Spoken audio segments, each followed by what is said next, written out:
Let's just start with the gut punch. If you're terrified of conflict, you're not free. You might be comfortable. You might be safe. But freedom? Not even close. Friedrich Nietzsche, yes, that wild-haired, soul-staring, truth-swinging philosopher, wasn't one to sugarcoat life. And this idea, this piercing truth that real freedom requires embracing conflict, might just be the most misunderstood key to personal power. Let's unravel it, raw and real.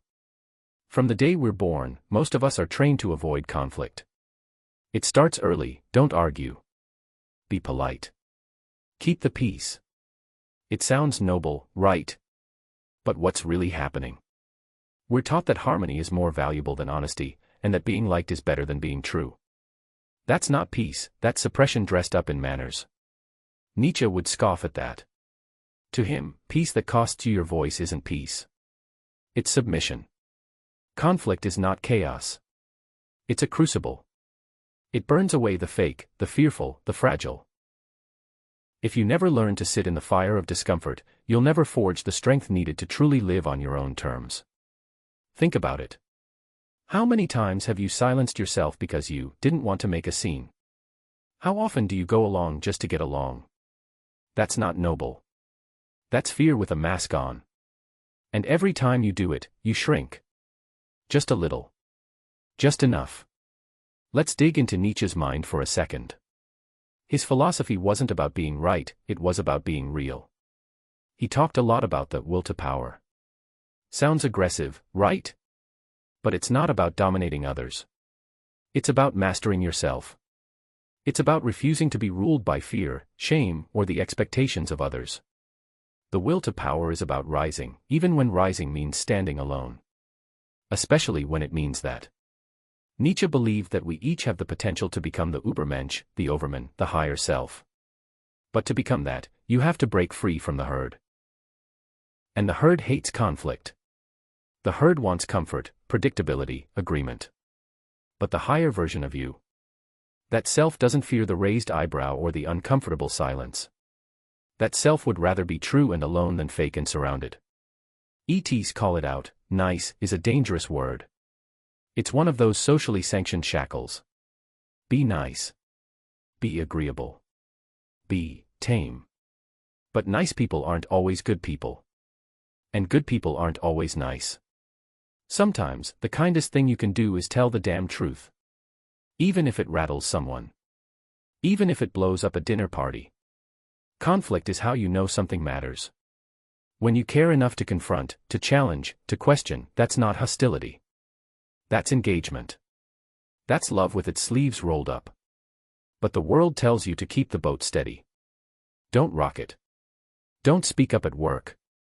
Don't argue with your parents. Don't push back on your partner. Just nod. Smile. Swallow. Until you can't anymore. Every conflict is a mirror. The things that enrage you, they show you where you're raw. The arguments that keep happening, they reveal what you refuse to face. The person you can't stand, they're reflecting something you're still wrestling with. Nietzsche's whole thing was, know thyself, but brutally. Not with spiritual fluff or therapy speak. With a blade. Slice through the delusions. Stare at your shadow. Own the parts of yourself you wish didn't exist. Conflict helps you do that. It brings the inner war to the surface. It lets you face your fears in real time.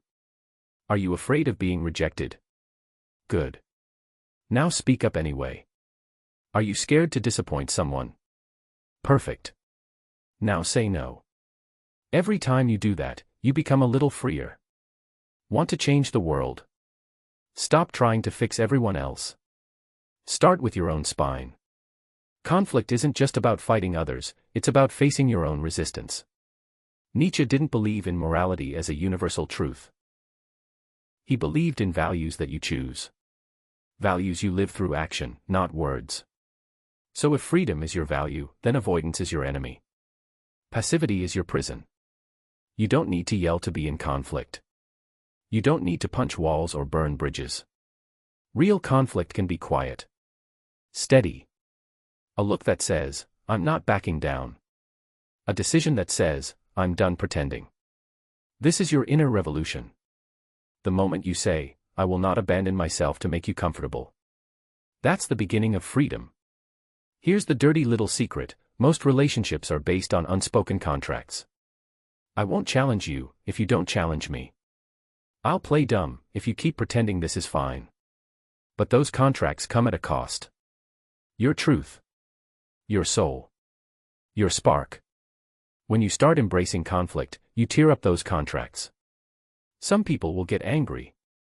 Some will walk away. Some will call you difficult, dramatic, toxic. Let them. You were never meant to be caged in their comfort. You were meant to live wide awake. On fire. In truth. And if that truth sets off an explosion, so be it. Better a shattered lie than a polished prison. There's a way to fight beautifully. To disrupt without destroying.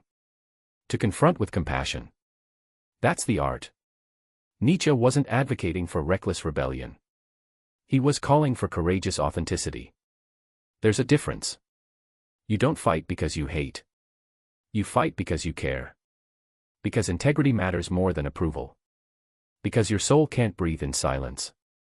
So ask the hard questions. Say the unpopular thing. Walk away when your gut screams no. Conflict isn't a detour from connection. It's the bridge to something deeper. Real relationships can survive conflict. The fake ones can't. That's how you find your people. The ones who say, I see your fire, and I respect it. Let's not romanticize this. Freedom isn't light. It's heavy. It costs you illusions, comfort, approval. But what you gain is worth it, your life, fully lived. Nietzsche said, he who has a why to live can bear almost anyhow. Conflict helps you find that why. It strips away the noise and forces you to choose, comfort or truth. Obedience or authenticity. Fear or fire. Most people never choose. They float. Numb. Half alive. But you're reading this. So maybe you're ready. Maybe you're already breaking. Good. Break. Shatter. Burn it all down if you must. That's how freedom starts. Not with a whisper, but with a roar.